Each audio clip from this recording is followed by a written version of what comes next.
Whoa, nah, YouTube.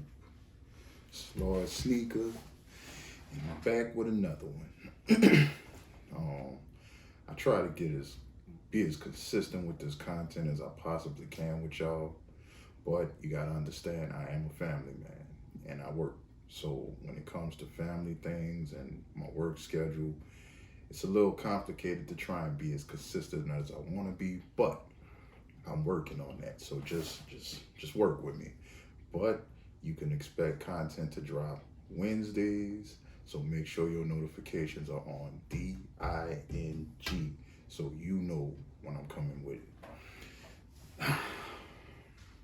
Comes a time in every YouTuber's career where you gotta just go for that gut shot. That one thing that you do that people might be like, man, that was dope. Or, man, you crazy, why you did that? So what I'm talking about is, we all know that the Air Jordan 1 Travis Scott Fragment dropped last year. And I really like that shoe.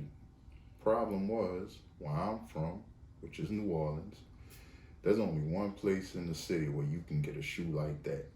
And let's just say imagine 50 sneakerheads trying to get a full-size run of one shoe, one full-size run at one store. It's damn near impossible. You're gonna take that L.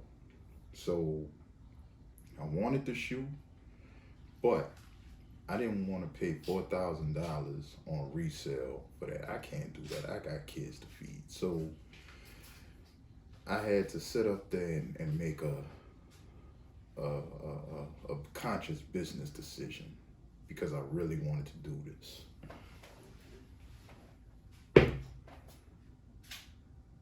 Team UA, baby. And I must admit, I don't understand what the fuss is between UA and retail. It's all the same thing. Like, depending on where you get it from, when this is on your foot, unless you got a sign on your back or on your shirt saying that this shoe is fake, ain't nobody gonna know. Now, granted, I've never seen a retail pair of these in hand before, so I don't know how close this comes to the actual retail thing, but it works for me. Now, the thing about this shoe is, I like highs. I can't stand Air Jordan 1 lows. The only Jordan lows I mess with are 6 and 11s. 6s and 11s. That's the only Air Jordan lows that I prefer to have in my collection. So I like the color blocking on the Air Jordan 1 Travis Scott low, don't get me wrong, but I just can't do the lows. I got the high and I figured, you know what? Why not have the best of both worlds? I have the high with the low color blocking. Like I said, some people might hate it, some people might love it, but either way it goes, roll with me. All right, so the first step in this is gonna be, just like with any custom, the preparation. If you don't prep the shoe right, when you wear it, the paint's gonna crack. It's just the way it is. If you don't handle your business gonna handle you. Now, I'm gonna give you the game when it comes to customizing a UA shoe. You ready? It's no different from customizing a retail shoe. Acetone doesn't affect the leather. Tape doesn't mess with the midsole. It is all the same. So the first thing you want to start with is you want to tape off the midsole. And you're not taping off the whole thing. You're only taping off pretty much to where this backward swoosh ends, right here. So you could get right there. But we're gonna tape off the midsole, and then we're gonna break out the acetone, and we're gonna wipe the shoe down and get this factory finish off of it to get it ready for paint. We're only gonna be removing the factory finish on the toe box, the toe cap, the side eyelids, and the reverse swoosh. It's the only parts that really need to be painted. So be with you in a second.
Woo. All right. So now that we got all of that boring stuff out the way, now it's time to get into some paint. We're going to start off with the toe box. We're going to be painting the toe box, of course, white. Now, the thing with this is the white on the side panels isn't a pure white. It's slightly toned down. So what we're going to be doing is mixing white paint with a little bit of mist. That's going to help tone down the brightness of the white, so it's not a spank brand new white. It's more of a age white, because the whole theme of this shoe is age. Now we're going to be using the airbrush to paint the toe box. Me personally, I never paint a toe box with a paintbrush, simply because when you paint the toe box with a paintbrush by hand, the paint sits on top of the surface as it's supposed to.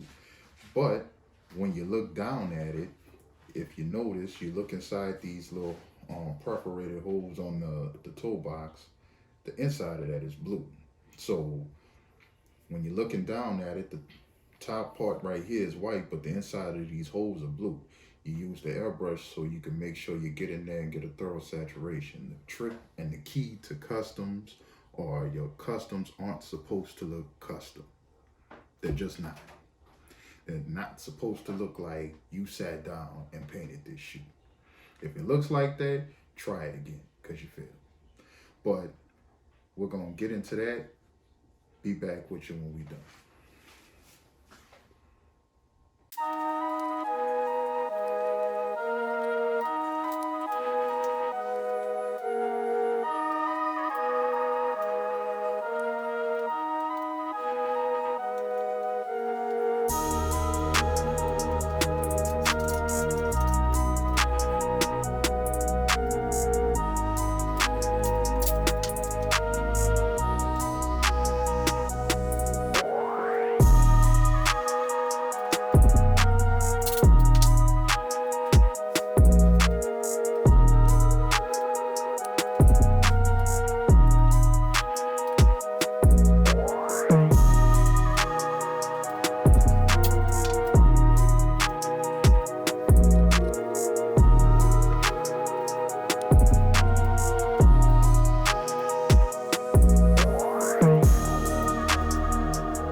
step here is, before we get into the next step, if you notice, I put a piece of tape right here on the tongue where it meets this leather portion of the toe box. And the reason for that is because this is a different material than the leather. Granted, we're painting the tongue. We didn't mix any kind of mediums with this paint, so where if the paint did touch the tongue, it wouldn't affect the texture of it. So to make sure everything looks and feels factory, put a piece of tape there. So the next step is to paint the toe cap and the side eyelids black. And we're gonna be using black paint to do so. I'm gonna tell y'all a little something about me when it comes down to me painting shoes. I never use flat colors. I stay away from them. And the reason why is because flat colors are flat. They have no gloss to them, they have no shine to them. Some shoes actually do come with like a semi-glossy gleam to it, if that makes sense. And this shoe is one of them. So when you use flat colors, you take away the true essence of the finish. What I mean by that is, you paint this portion flat black. If you look back here at the blue, in the light, it kind of has like a little glimmer to it. It won't have a glimmer to it up front. So when you see it in certain lights and certain angles, it's gonna look painted. So I trust on the finishers to mat the shoe down the way I need it to look, and I just use regular old paints, no flats. But that's just how I do things. There's no right or wrong way when it comes to that. It's all in your preference. But like I said, we're getting ready to paint this toe cap and these eyelids black, just like on the Fragments and the Fragment Travis Scott lobes. Be right back after that.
got that done, it's time to move on to the backward swoosh. Now, if you did or didn't know about the backward swoosh, it's one of these complicated colors to mix. It took me a minute to get the color match down to this. But what I wound up using was Play in the Sand, cream, white, and a drop, maybe two, of maize.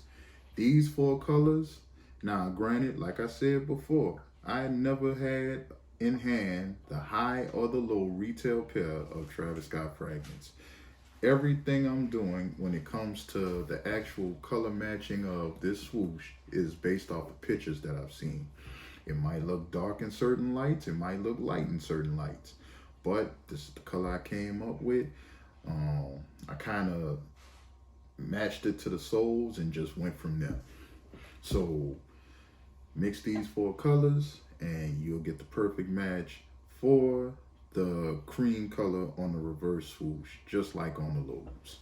Now, the lobes also have a pink border around the edging of this reverse swoosh.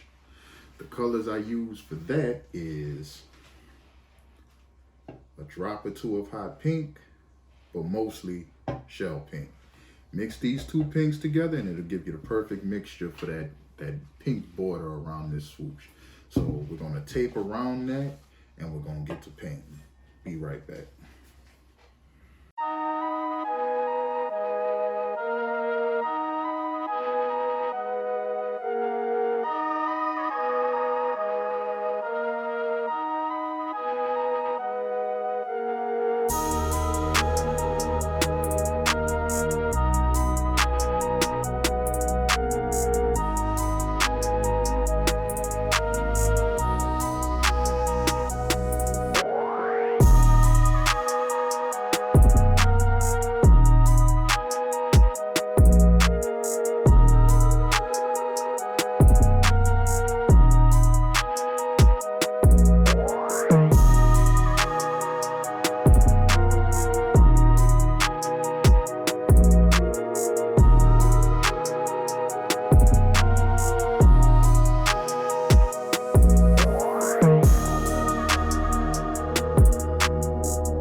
to the final step when it comes to painting right before you add the finisher to it, and that's the tongue.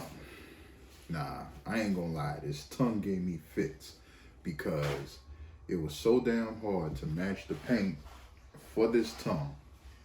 And little did I know that the whole time I had to match and didn't even realize it, because this tongue isn't a off-white. It's not even a cream. Like, the tongue is more of a light beige, if it's that.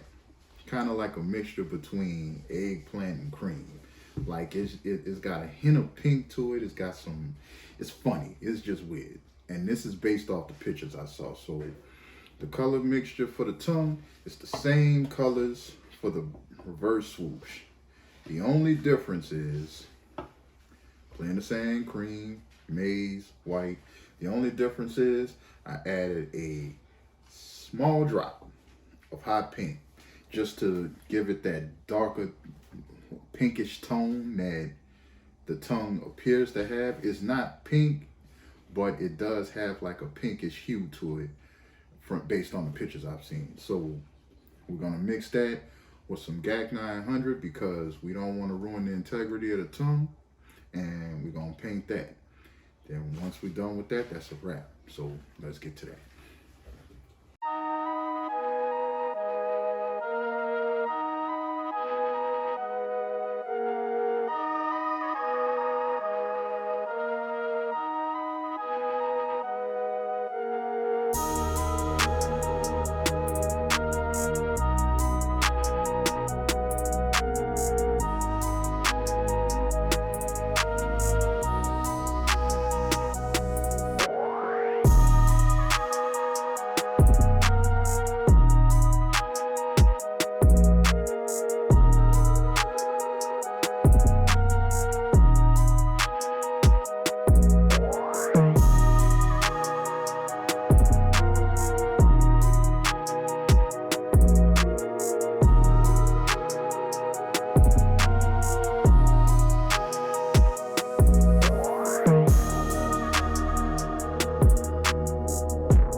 Like that. That's a wrap on this Air Jordan 1 Travis Scott Fragment. I'm feeling this. I really am. The U8 Travis Scott Fragment, might I add. I'm not really a big UA guy, but if I took the L and I really want it and it looks decent, I'll go for it. I don't care what anybody say, and I'm gonna wear it like it's real. But anyways, I put the blue lace in this one, the pink lace in this one, just to switch it up because everybody wants to put that cream off-white lace in it. You know, I won't be different about mine. Do it like this. But yeah, man. Comment down below. Let me know what you think about it. Like, comment, and subscribe on the videos. Please subscribe. Trying to get this channel up. The content is coming. Trust and believe it's coming. Other than that, there's two types of people in this world. Those that watch it happen, those that make it happen. Which one are you? Holler at me if I don't holler at you first.